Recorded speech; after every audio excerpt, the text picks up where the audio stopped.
Hello, I'm Oji, and welcome to Oral Gibbs Live. And I have a very interesting guest on the program. It's a politician. Politicians are my best friends. And I guess that not all of them, but all of them come here anyway. We appreciate it. So I have a very interesting politician, hardworking politician, a politician that made history in Samoa also. So that's quite interesting because too often we forget what people did.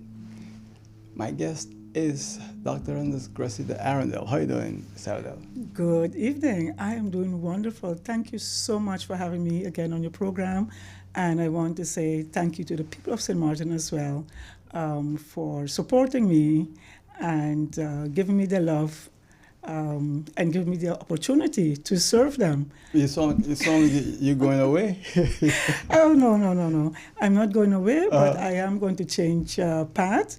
And if you don't mind, I would like to make use of this opportunity right on the start of the program to make an announcement. All right, go right ahead. Thank you. And that announcement is that I have resigned as the leader of the PPA, and I am announcing my candidacy as a candidate for the upcoming parliamentary elections with the URSM party. So you're going to be URSM party? Wow, that's Yes. great, man. Yeah. So what made you make that change, going from the PPO where you're the leader to be a member of the party? I want to, of course, say thanks to all my supporters from 20 years ago, because this year will make 20 years. Really? Yes, 20 years that from 2003 to now 2023 that I have been involved in politics. Even if we discard the past 9 years that I have not been in office, because the last time that I was in office was in 2014 when I was the President of Parliament, if you could recall. So 20 years of being the leader of PPA, we left a legacy behind. We worked very hard at a time when I was the faction leader for the PPA from 2003 until 2007. And then afterwards I had 3 years that I was back in the civil service as Deputy Island Secretary and working with the Executive Council at the time until we had elections in 2010, and where I joined, then partnered with the UP party, if you could remember. Yeah. And I was elected on that slate, and that's how I became the first President of Parliament of St. Martin. But that was referring to when I said you made some history. Yes. Yes. I was very fortunate and very honored to have been the first President of Parliament, to have had the opportunity to represent the people of St. Martin in Parliament as the chairperson, as the president, represent the people with dignity. I was very, very fortunate to set up our first Parliament of Country St. Martin. It wasn't an easy task because it was an empty house that I inherited, that I got the keys to, that was said, here, go and start your Parliament. And I didn't hesitate for a second, knowing what was expected of me by the people of St. Martin. I took my job very, very serious. And within 6 months, the new Parliament of St. Martin was up and running, full-fledged, with everything that was needed to conduct the business of the people in the House of Parliament.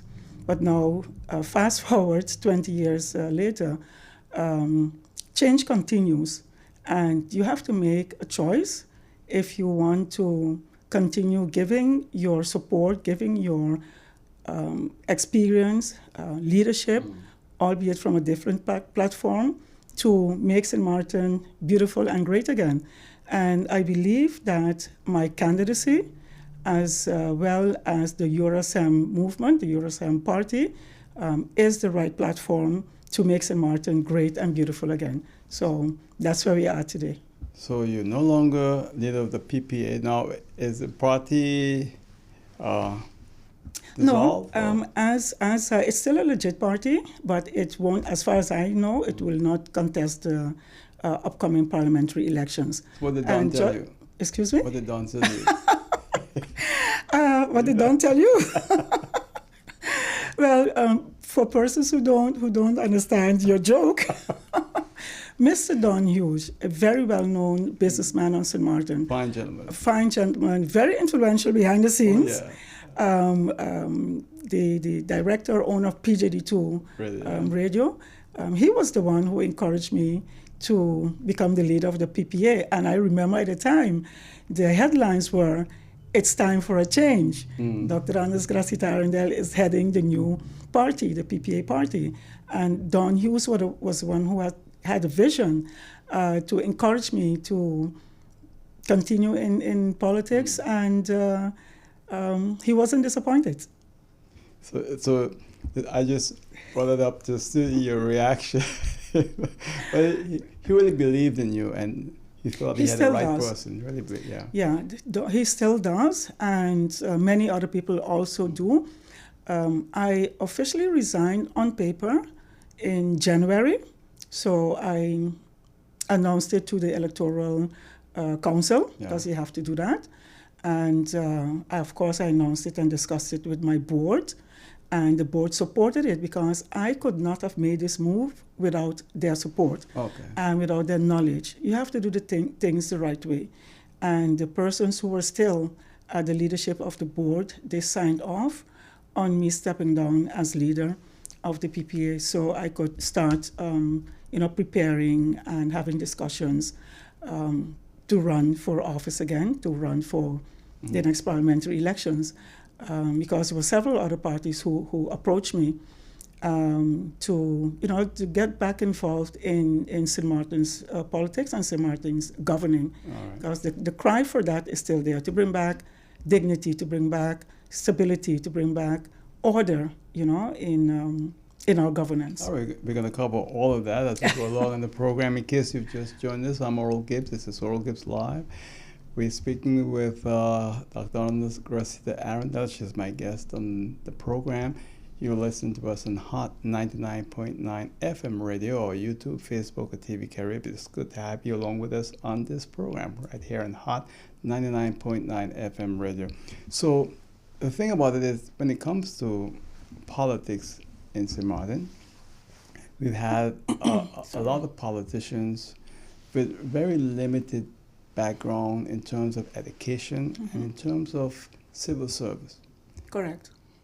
You're different. You have a very good education, advanced degree from Dutch University. You've worked in the civil service for many years, held very top positions. You think that's an advantage that you have? Absolutely, absolutely. Oral, the great thing of having the opportunity, because we take life for granted, the great thing of having the chance to experience life and contributing to your country is that you can look back. And indeed, my educational background as a political scientist, I have as you know, my master's in political science, but also 28 years of working in the civil service and working in the Island Council and then in Parliament. So just 4 years in Island Council and 4 years in Parliament. But in between, I was a top civil servant for Country St. Martin. And I made my contribution very, very committed, very passionately. And yes, I bring a lot to the table, especially in a time, Oral, when now 2023, when you feel, and that was one of the encouragement that when I was asked, I said, okay, I will return to office, of course, with the support of the people. People don't want to vote. People have lost hope. They're thrown in the towel. And I don't believe in that. I think if you have the capability, the knowledge, the network, the background, the passion, the vision to move this country forward, it is your duty to take that responsibility up. And when asked by Dr. Luc Marcelina, who is the leader of the URSM, and when interviewed by the board, because I didn't just walk in and I just did not just give up my leadership of the PPA. When you make these type of decisions and discussions, it has to be on a mutual basis. It has to be based on respect and it has to be based on trust. And those were the things that we discussed that encouraged me to say, okay, this platform for me, for my followers, for my supporters, for my family, for the people of St. Martin, is the platform to move our country forward. You know, your experience in government, there's only one other female politician that I know that have a similar experience. I guess you know who I'm speaking about. Yes, I do. And she's still there. How you two get along? You know, I get along with everyone. You know, it's a very funny thing. I never asked that question of you, and I haven't asked her that question. So I'm going to call her name. Okay. Sarah Westcott. Yes, I know what you mean. I know what you mean. You know, when I started out in politics, you know, I started out with the DP, right, in 1999. Because, again, that's another thing. History is history. Facts are facts. And you need to build on that history and those facts to decide how we're going to move on with the future political life. And now you could see that even with Mrs. Westcott, she's gone round circle because apparently now she's the leader back of the DP. You know, so the shifts, the political shifts among the parties continue, even with someone like her who has been in office nonstop for so many years. I have always been a person first and a politician second that do not judge people. While I have been very, very critical, of course, of office holders who take people for granted, who take our citizens for granted. And when I'm in the role of opposition, I question you. I question you because that's my role, that's my task. And that's politics. And right? that is politics, but I do not make it personal. And that's the difference with what I've seen in the last a couple of years, last 10 years, in fact, where people become very, very personal. And our citizens don't need that. They deserve people who will work for their interest and increase the quality of their lives. So with Mrs. Westcott and the leader of the DP and other politicians, I speak to every single one of them. If they call me in to say, you know what, I would like to speak to you, I would like to get your advice, which some MPs have done, especially female MPs, I never close the door. Never. I go and I give them my honest opinion on what is happening in Parliament or how they should conduct themselves in office. And with Mrs. Westcott, the same thing. When she called me and asked me if we could sit and talk, I said, of course. I go and I listen. And I give my opinion on several subjects. So St. Martin is much too small. This island is much too small for us to have enemies, political enemies, and not speak to each other or backstab each other. I know you can't avoid that last part. Not for my part. Comes with the territory in a but way. They said it comes with the territory, but I've learned from that though. The Gracita of 10, 20 years ago, 20 years ago, when I took over the mantle of the PPA, and the Gracita today, in terms of passion and character and vision and knowledge, that hasn't changed. I've always had that in me. But the little naive part that was in me in terms of politics, in terms of speaking truth to power, I have learned which battles to fight. Let me put it that way. I've learned to redirect my energy where it would benefit my personal growth, also into office, into politics, to be able to continue to give my service to the people of St. Martin. And one way to do that is not by shutting all doors, you know, and not being able to participate in the political arena anymore. You can't do that. How do you feel now when you look around St. Martin and you see all the different female politicians, and most of the parties are being led by women now? Yes, I have always supported women in politics, always. And if you look at the history of the PPA, which I could speak of from now, because there's a lot of positive things that I could garner that I will continue on bringing across to the new party. I've always encouraged women to be in office and be part of that political decision-making process. I also brought that sentiment over in the new party that I've joined. to encourage more women to participate. So I've always been an advocate. PPA was one of those parties who had historically more women on the slate than any other party, including the old established parties, because I made it my business to go and recruit and speak and encourage women to be part of their decision-making process. It's very important. But it's also very difficult for women when they enter politics. Yeah. Yes and no. Well, let me. Yes, let me go say ahead. why Sorry. in a way. No. To make it a little easier for you to understand where I'm coming from. Okay. When it's a man, men don't see it the same as when it's a woman and society. So you take a political shot at a man, yes, okay. You take a political shot at a woman, you gotta be very, very careful. Absolutely. Because it can go 4 ways. Correct. And I think that is where most men in politics would like to see less women in politics. I wish them luck. That I wish them luck because, all right, I mean, women consist of more than 50% of our population. You know, women take care of the household. Women are smart. Women are resilient. Women are strong. So, yeah, good luck. For those men who want to see less women in politics, they are afraid. And in fact, they should be encouraging. You never get that impression? More women.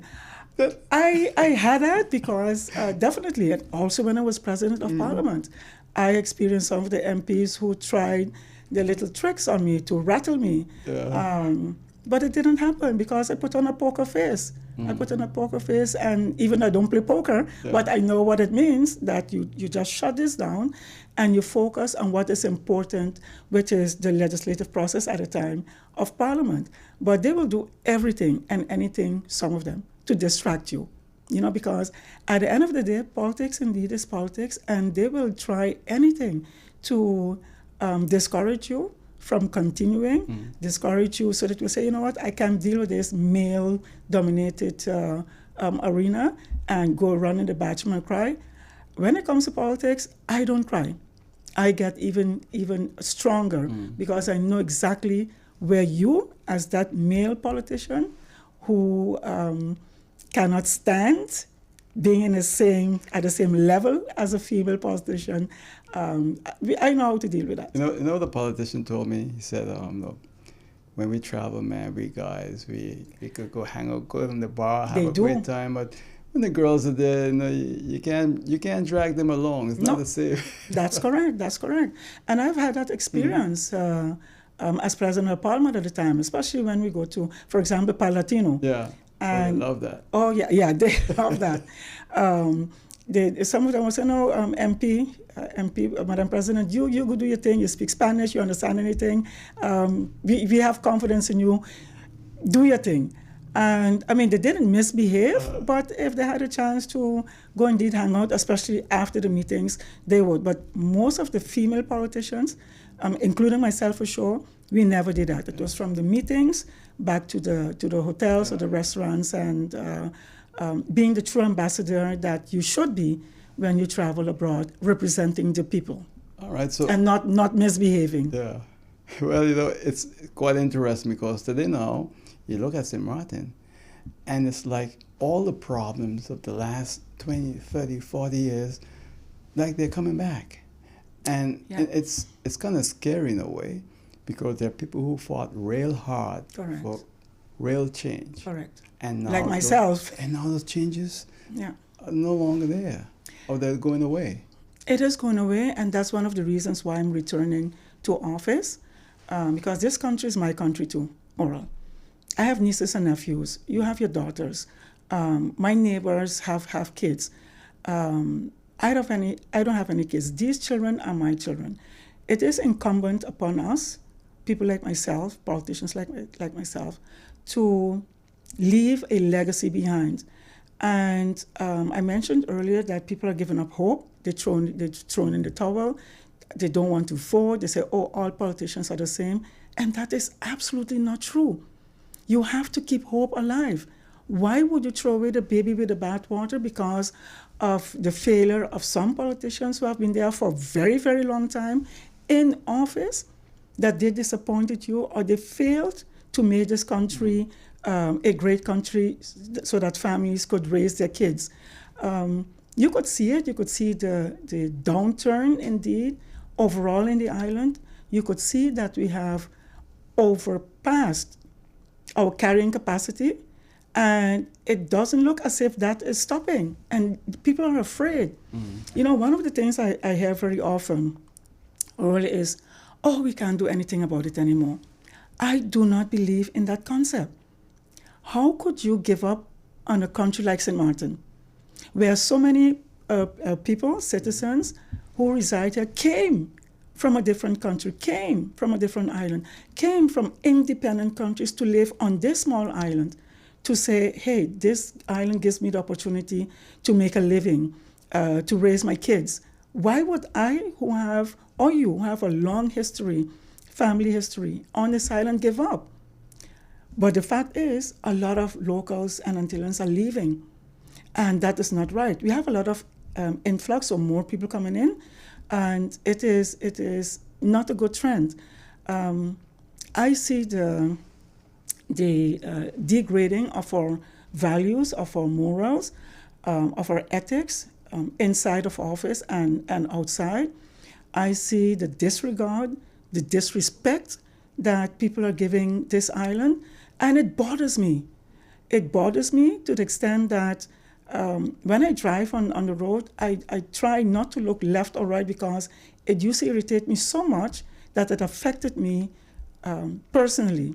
So I stopped doing that, and I said, just look forward and find a way to help be part of the solution.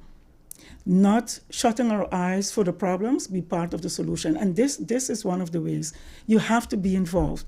As a politician that's compassionate, that's caring, that's competent, because I am compassionate, I am caring, and I am competent to make things happen for this country.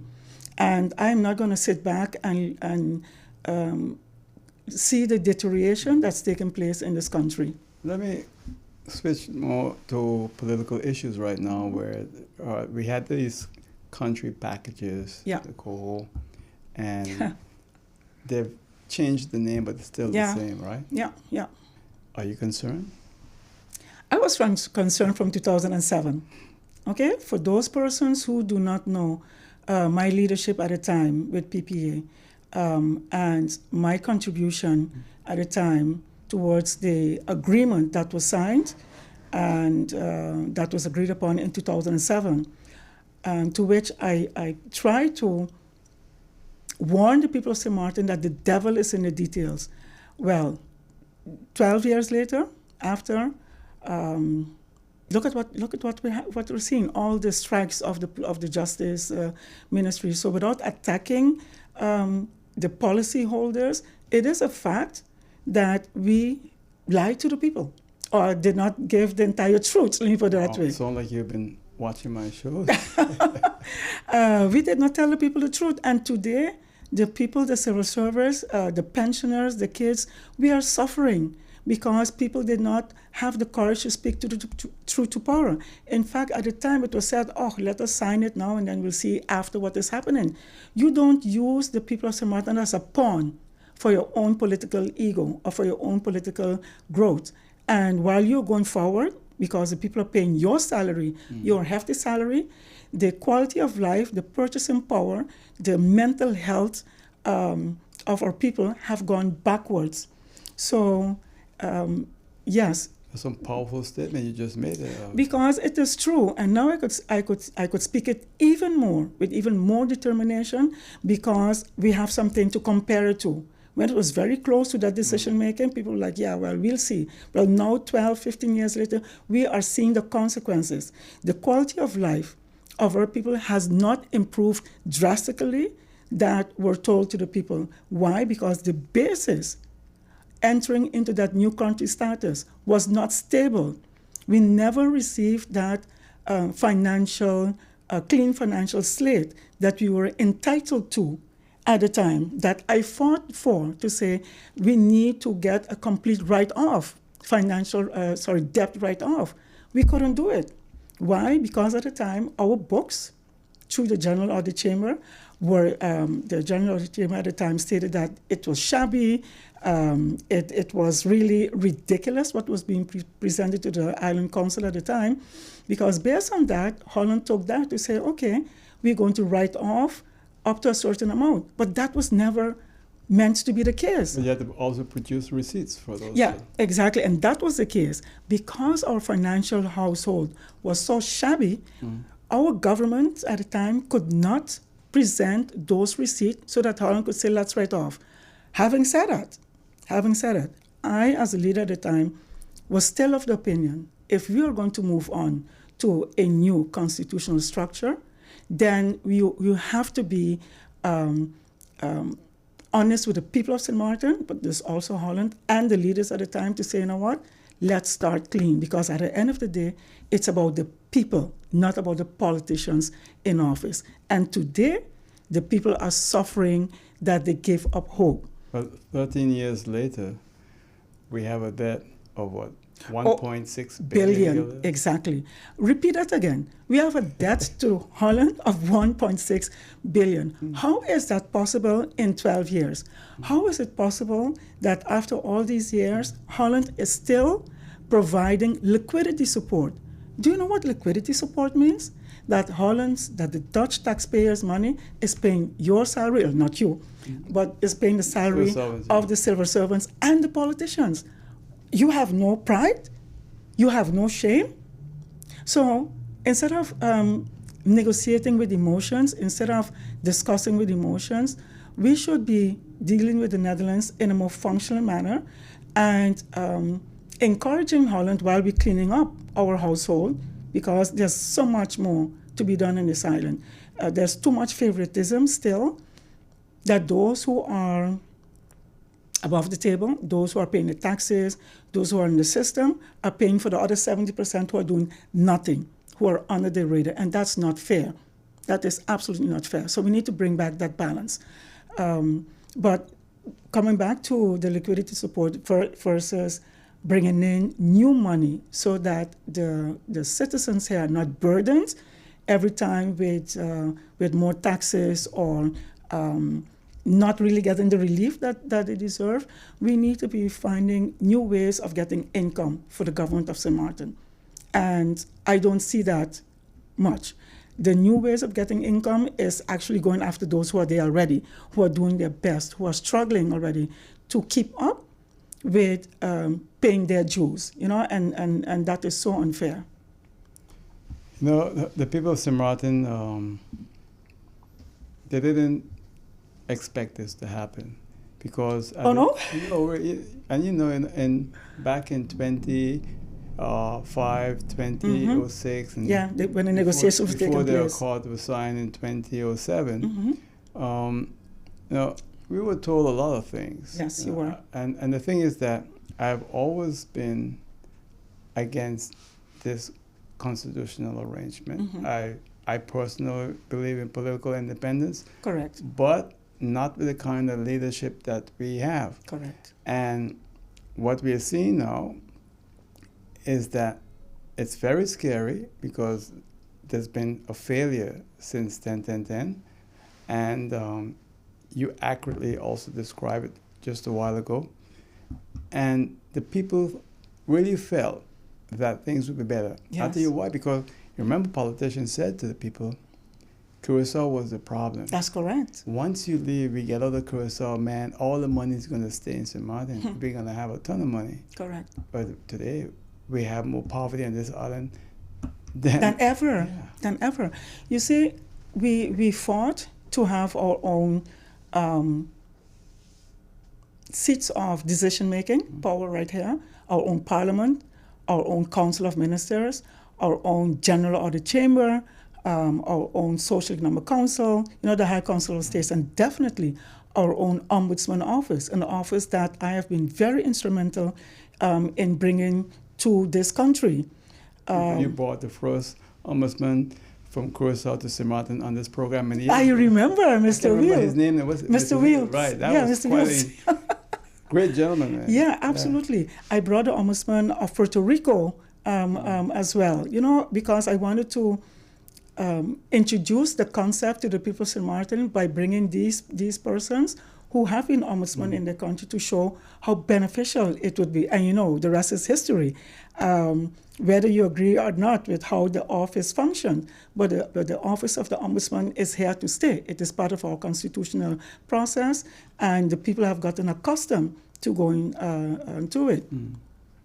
But it is the disproportional, I would say, ego that is brought into politics today. So we have proportional representation. So the people vote for 15 members of parliament based on the amount of votes that's come in. Fine. And that is divided into what comes out, the parties to get their seats. So we have proportional representation, but we have a disproportional ego that comes with the position of a member of parliament or after that, an appointed minister. We have a lot of young people too. But you could see some young people, some young people come with a, you have that in you. You have a passion You have a passion in you, but you also, in spite of lack of that experience, you are in it for the right reason. But you have some who are in it, whether they're young or have been there for a very, very long time. They're there for grandstanding. They're not there for the people, and it shows.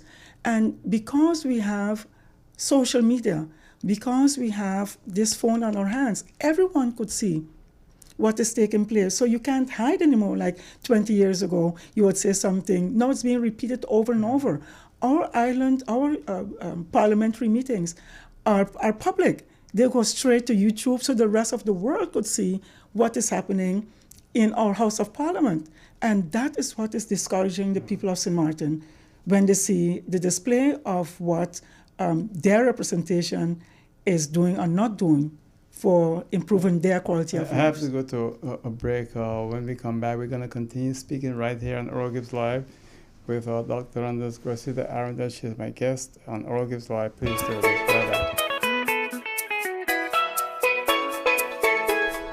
Hey, don't guess about your insurance. Be sure that you're covered. Like with your car. Like your home.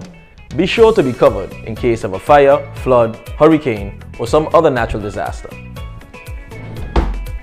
And travel insurance, because you never know what could happen when you're on vacation. You could lose your passport, your luggage, or have an accident. So be sure that you're covered. Insure yourself fast and easy with Be Sure from the Windward Islands Bank Limited. Visit your preferred WIB branch, WIB Insurance Services, or BeSureStMartin.com. Get your Be Sure insurance at the Windward Islands Bank, your partners in progress. For real? Somebody came in here and steal my curtains? Well, it's a good thing I'm insured with Be Sure, because even the contents of my apartment are covered. Don't play guessing games with your insurance. Be sure. Are you be sure? Be sure. My guest on Oral Gibbs Live is Dr. Gracita Arrindell. You either watching this program on YouTube, Facebook, or TV Carib, or you're listening to us on Hot 99.9 FM radio. And we're happy to have her here with us. She's been a regular. And at the beginning of the program, she announced that she is going to join a new political party, and her party as a PPA will not be contesting this election. Correct. Right? Yeah. Mm-hmm. And so, it's quite interesting because I didn't comment on it in the beginning much, but I saw some things circling around on WhatsApp. A picture of you, Yes, yeah.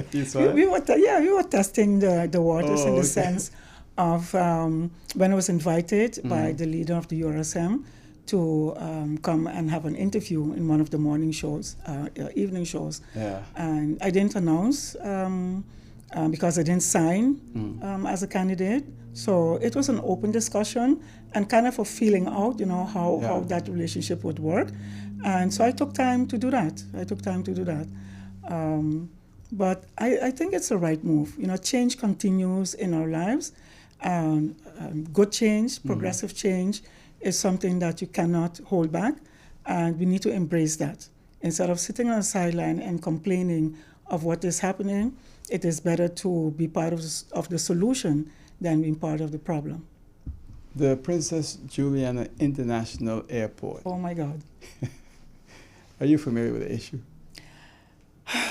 Oral, 6 years later, we're still busy with one of the most important pillars of income of this country. I don't know if you recall, I was the first female president of the supervisory board of PJIA. No, let me go back. Okay. You heard the way I phrased the question. Correct. It was a little sarcastic in the way. Are you familiar?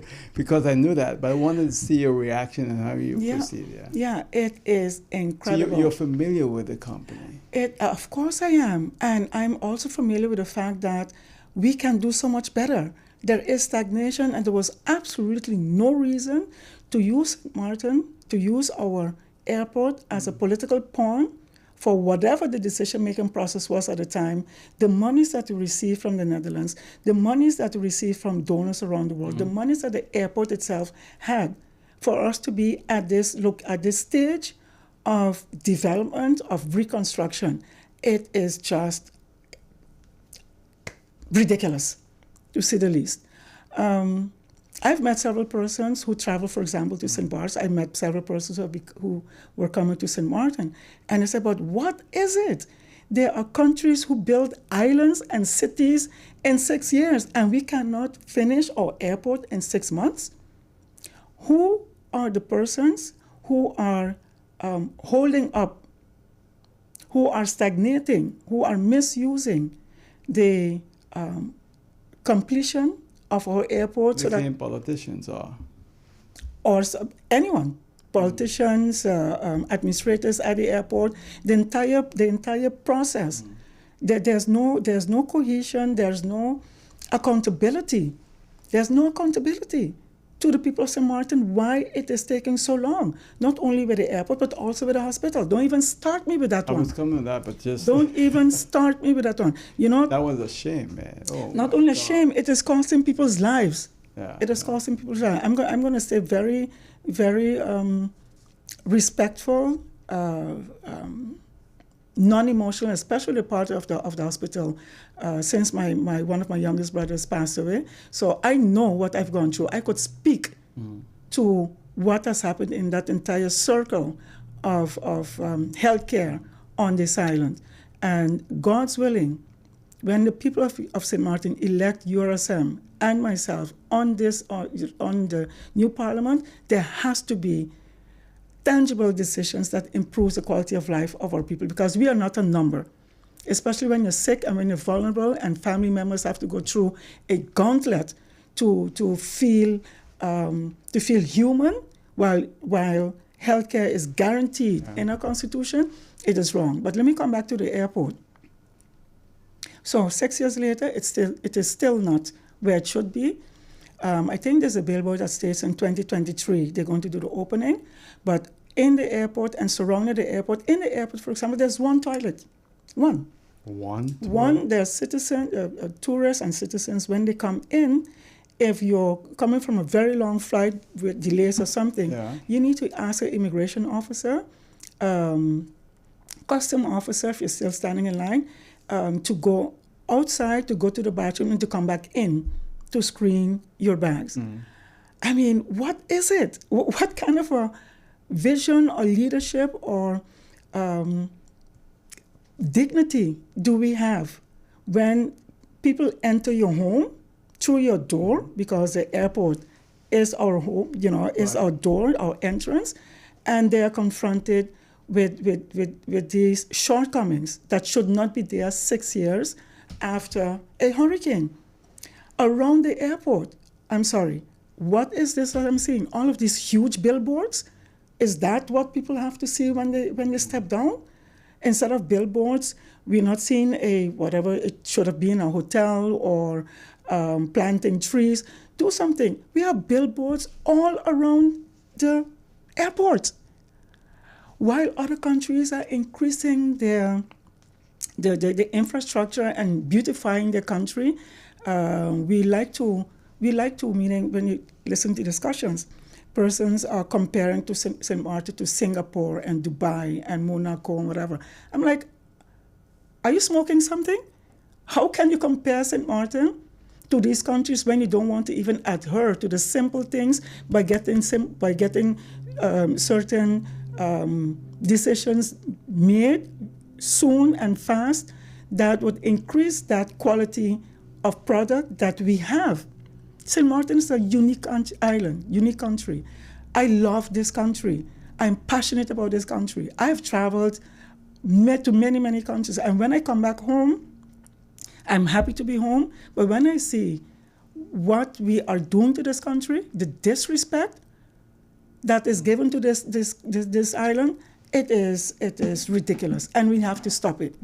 We have to stop it. And I really hope that the new platform that I'm running on, together with the leadership of Dr. Luc Marcelina, that we will turn this thing around. We need to give back respect and hope to this country. Now, the construction of the new hospital, I drive by there every day because I live They need to pass. close Yeah, by exactly, there. exactly. And I see people building a private home with more workers on a private home than on that multi-million-dollar project. Oral Maho, remember Maho? Yeah. That was destroyed after the hurricane. Someone made a decision, right or wrong, but someone made a decision to bring in workers on a certain period of time, get it done, and what I understood is those workers left after, because it was important to have that hotel back so that when people came to the island, they had a place to stay.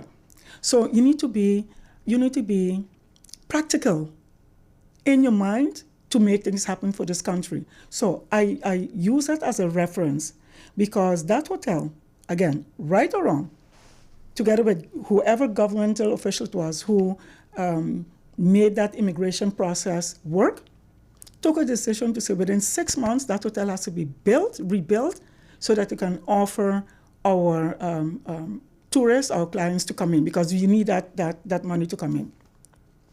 The hospital has spent hundreds of millions of dollars, and indeed, you see a base, the foundation, and not. I had a guest being on a board, on a school board, CBA, came to St. Martin for the first time, and the guest said, and this person is a very, very influential businessman who contributed to CBA scholarship. And he said, so, Mr. Arrindell, so what's that? I said, it's a hospital. And he said, oh, okay, they just saw it? I said, no, 6 years ago. He looked at me and he said, and no one is fired?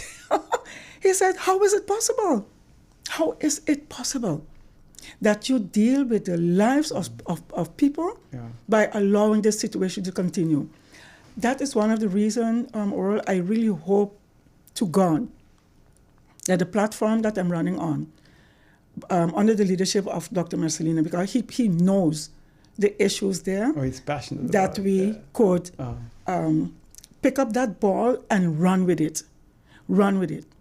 A family member of mine had to get chemo while they were drilling next door. Not only him, but of course other patients.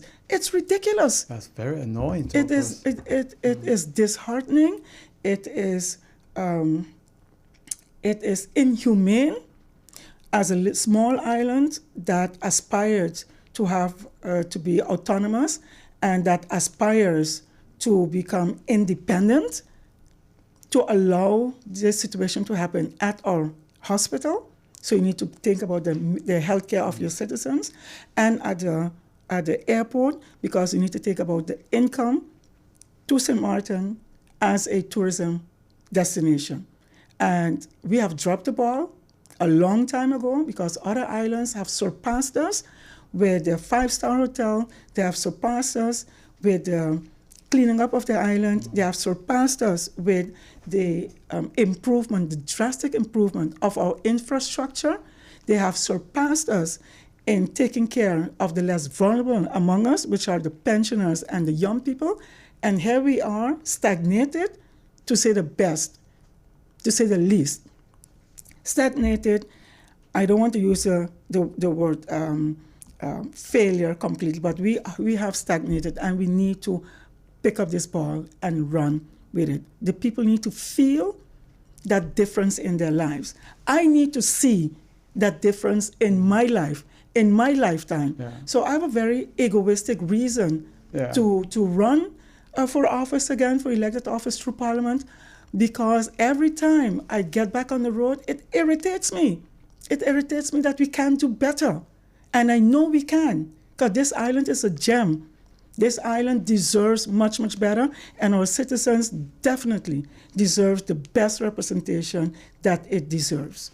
You know, in all the years that I've been doing these interviews, and I've had many, many politicians, and I make the remark about politicians often, but at the same time, I think, and this is my feeling about politicians, it should be a very noble decision. Yes. The reason why is that when you're a politician and you're elected by the people, you can do a lot for the people. Yes, you can. can change people's lives for the better. Yes, you can. But unfortunately, I don't see that with our politicians. What I see is greed. Yes.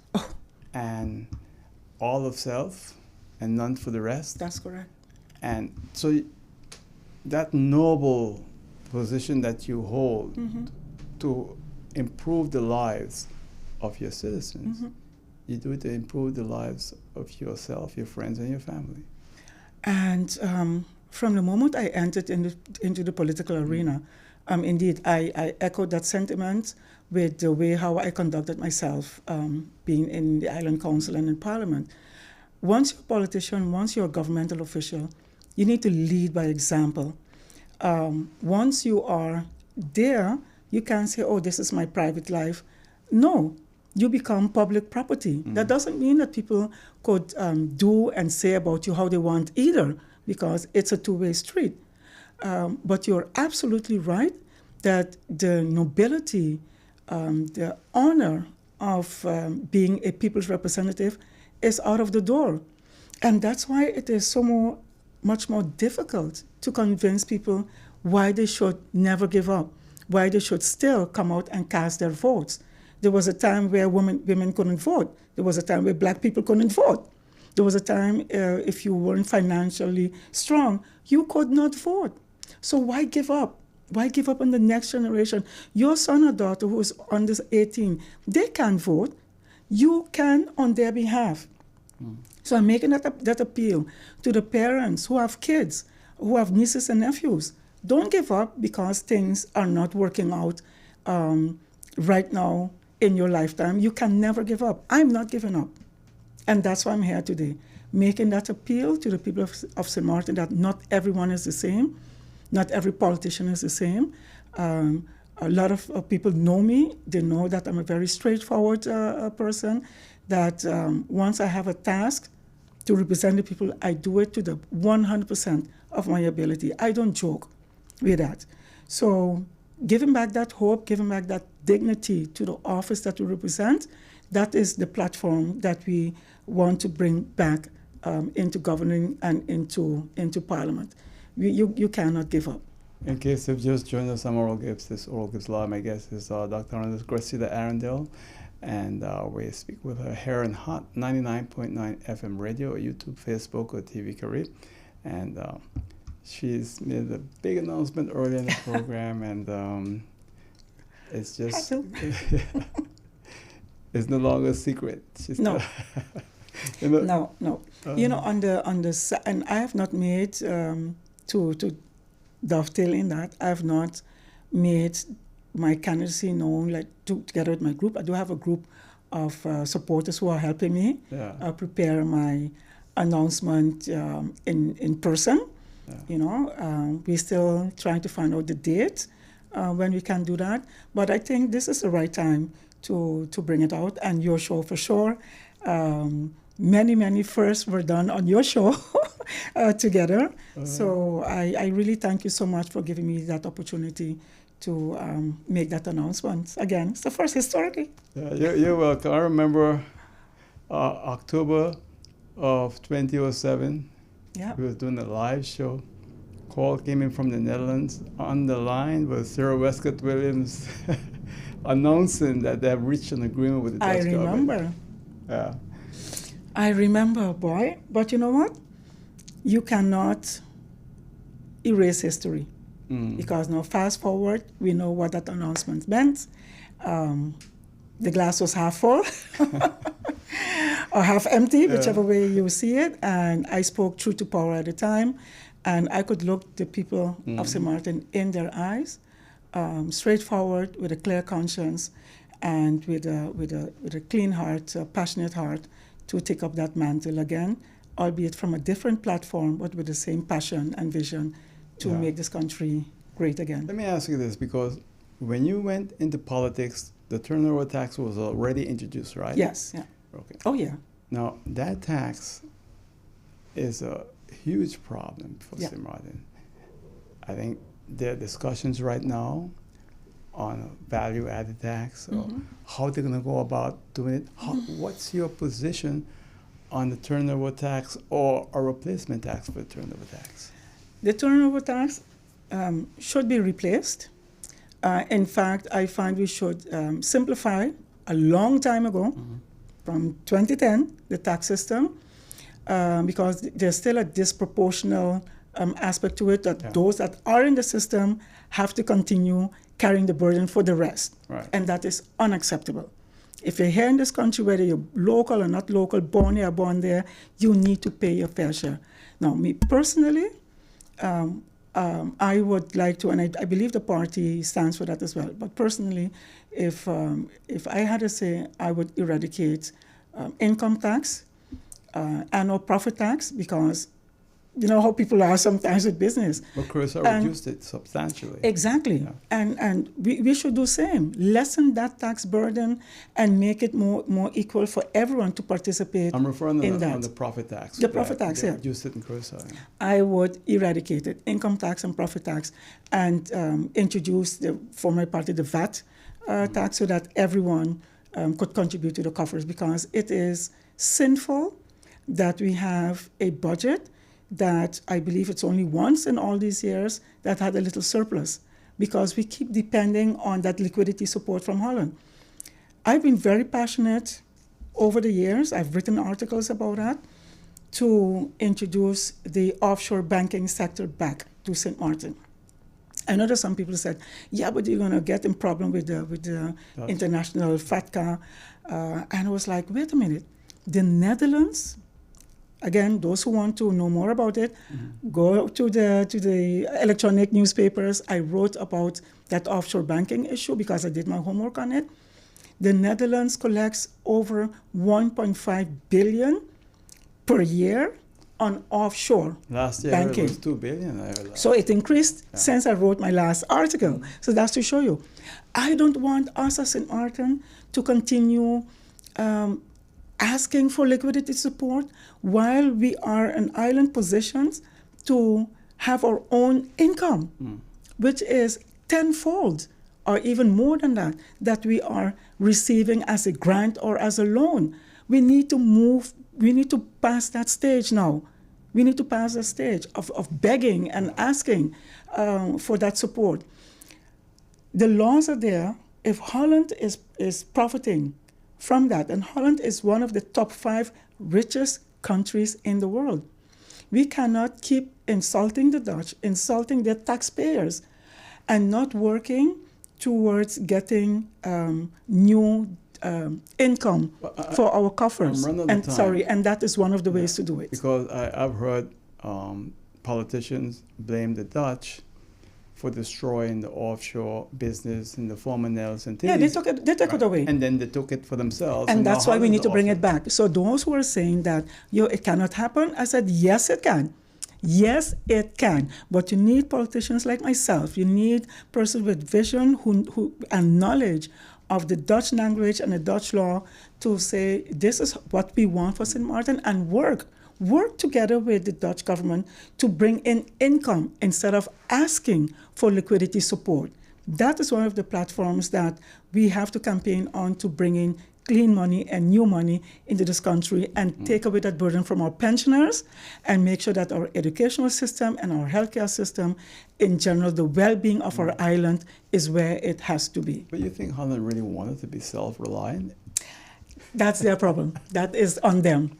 A lot of people say, but the Dutch won't allow it. How do you mean the Dutch won't allow it? They have it. If the Netherlands wants concordancy, which is similarity in their laws, because they're very apt in stressing on that, then I want concordancy, similarity in bringing in the money. Show me the money. And we can do it. Wow. So I'm very enthusiastic in bringing in money to St. Martin, to the coffers of St. Martin, and eradicating, getting away from the burden from our pensioners and helping our kids to excel. I have 1 minute. It's all yours in closing. What you would like to add? I want to thank you, but I want to thank God as well for giving me the strength and the fortitude to continue to give my support to this island. I'm a very, very grateful person. I'm thankful to the URSM and Dr. Luc Marcelina for having me on board. I know there are very, very great things to come. Our best days are ahead of us, Oral. And I'm looking forward to being in office after the parliamentary elections with the support, the love, and the help of the people of St. Martin. Thank you, and God bless the people of St. Martin, and God bless this beautiful island. Well, I want to thank you again for being my guest, and wish you much success, all right? Thank you. All right. Thank you. And that's it for now. I'll see you next time right here on Earl Gibbs Live on Hot 99.9 FM radio station. Bye.